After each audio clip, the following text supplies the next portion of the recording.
नमस्कार दोस्तों, अभी हम चैप्टर 4 हमने कर लिया, चैप्टर 5 को बाद में करेंगे। उससे पहले लिखना यानी चैप्टर 6 डीएलएड कोड ब्लॉक जो है इसका 503 है। उसके मेन पॉइंट है, ज़्यादा बड़ा चैप्टर नहीं है, तो इसके मेन पॉइंट है, मुश्किल से 3 या 4 मिनट की वीडियो बनेगी इस पर, ठीक है। एक्चुअली इसका लिखने के बारे में ही सब कुछ है, लिखने के लिए क्या महत्वपूर्ण है और ये किस चीज़ से जुड़ा हुआ होता है, ठीक है, और क्या इसमें क्या इसमें कौन कौन से कौशल इसमें आते हैं, ठीक है। भाषा सीखने का जो तात्पर्य है वो है सुनना, बोलना, पढ़ने व लिखने के कौशल का विकास करना। सुनने का भी, बोलने का भी, पढ़ने का भी और लिखने के कौशल का विकास करना। किसी एक को नहीं बोल सकते। अगर भाषा सीखने का तात्पर्य की बात कर रहे हैं, किसकी भाषा, लिखना सीखना नहीं, भाषा सीखना, तो इसमें ये चारों चीज़ें आ जाती हैं, ठीक है। क्या क्या, सुनना, बोलना, पढ़ना और लिखना, ठीक है। और भाषा सिखाते समय क्या होता है, अगर शिक्षक भाषा सिखा रहा है बच्चों को, तो इसमें क्या होता है, उसकी जो सामग्री को यूज़ कर रहा है, एक तो पढ़ने व लिखने की जो सामग्री है वो जो होती है वो सार्थक होनी चाहिए। जो बच्चों के स्तर की होनी चाहिए। आप फर्स्ट क्लास में, हायर क्लास की आप वो नहीं पढ़ा सकते हैं, ठीक है। तो वह बच्चों के स्तर की होनी चाहिए तथा वह परिचित भाषा में होनी चाहिए। बच्चों को जो भाषा आती है उसी में ही वो होनी चाहिए, जिससे कि वो आगे उसको सीख सकें। और आगे लिखना सीखने में के बारे में क्या है, ये एक बहुत कठिन काम है। इन चारों में सबसे ज़्यादा कठिन जो काम है वो लिखना है, ठीक है।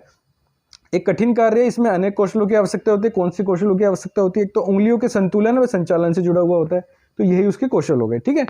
लिखने की क्रिया में सबसे महत्वपूर्ण क्या होती है, लिखने की क्रिया में सबसे पहले तो आपको वो भाषा आनी चाहिए जिसमें आप लिखने जा रहे हैं, तो सबसे ज़्यादा इंपॉर्टेंट क्या हो गई, आपकी भाषा हो गई। लिखने की विशेषता क्या है, विशेषता के बारे में क्या होता है, लिखित जो शब्द हैं वो चिरस्थायी होते हैं, मतलब हमेशा रहने वाले होते हैं, जबकि बोल जो होते हैं वो क्षणिक होते हैं, यानी कुछ देर के लिए ही होते हैं। यह मूर्त होती है, लिखा हुआ कोई मटेरियल है तो वो मूर्त रूप से आपके साथ प्रत्यक्ष रूप से भी और स्थायी भी है, वो आपके सामने प्रस्तुत है, ठीक है।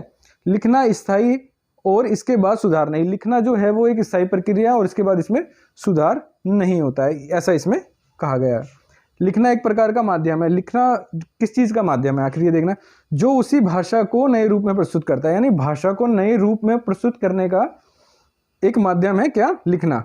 बोलने से जबान नहीं कटती, लेकिन लिखने से हाथ कट जाते हैं। ये किस कवि ने कहा था, ये प्रेमचंद ने कहा था। सीखने की प्रक्रिया में पहले संपूर्ण चित्र का आकार लेना, फिर विशिष्ट चीज़ें स्पष्ट होती हैं। अगर आप कुछ भी सीख रहे हैं तो सबसे पहले क्या होगा, आप एक संपूर्ण चित्र का आकार लेंगे और उसके बाद आपका मस्तिष्क उसके बाद उसको विशिष्ट चीज़ों की स्पष्टता आती है उसके दिमाग में, ठीक है। लिखने में सबसे सार्थक जो होते हैं, अगर आप कुछ लिख रहे हैं, कुछ भी लिखे जा रहे हैं तो फ़ायदा नहीं है। जो भी आप लिख रहे हैं वो अर्थपूर्ण होना चाहिए। डिसलेक्सिया में पीड़ित व्यक्ति, उसके साथ क्या होता है, जब हम लिखने की बात कर रहे हैं कि वो कैसे किसी चीज़ को देखता है, डिसलेक्सिया में पीड़ित व्यक्ति सदैव चित्र को पूर्ण रूप से देखता है। यही बीमारी का नुकसान है। मतलब अगर कोई डिसलेक्सिया से ग्रसित है तो वो चित्र को जो है वो पूर्ण रूप से देखेगा, विशिष्टता की तरफ नहीं जाएगा, ठीक है।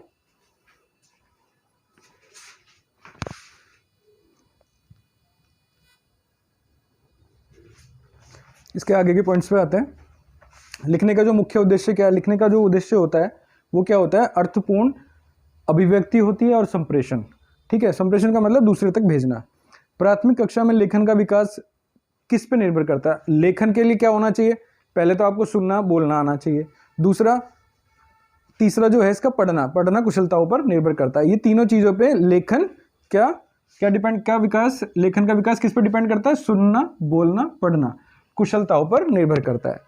बच्चों को लिखना सिखाते समय अध्यापक को क्या करना चाहिए, आप उनको एज ए टीचर स्वयं के विचार लिखने का मौका दिया जाना चाहिए। किसको, बच्चे को।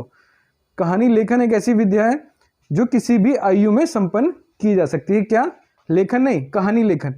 चित्रकारी क्या होती है, अगर आप बच्चों को चित्रकारी करने के लिए बोलते हैं या फिर क्लास में ड्राइंग क्लासेस चल रही है तो उसमें क्या क्या चीज़ें साथ साथ चलती हैं, एक तो उनका परिचालन कौशल का विकास होता है, इसके साथ साथ जो है उनका मनोरंजन भी होता है। वो कुछ भी बना देते हैं उल्टा सीधा, तो हंसी मजाक होता है वहाँ पर, ठीक है।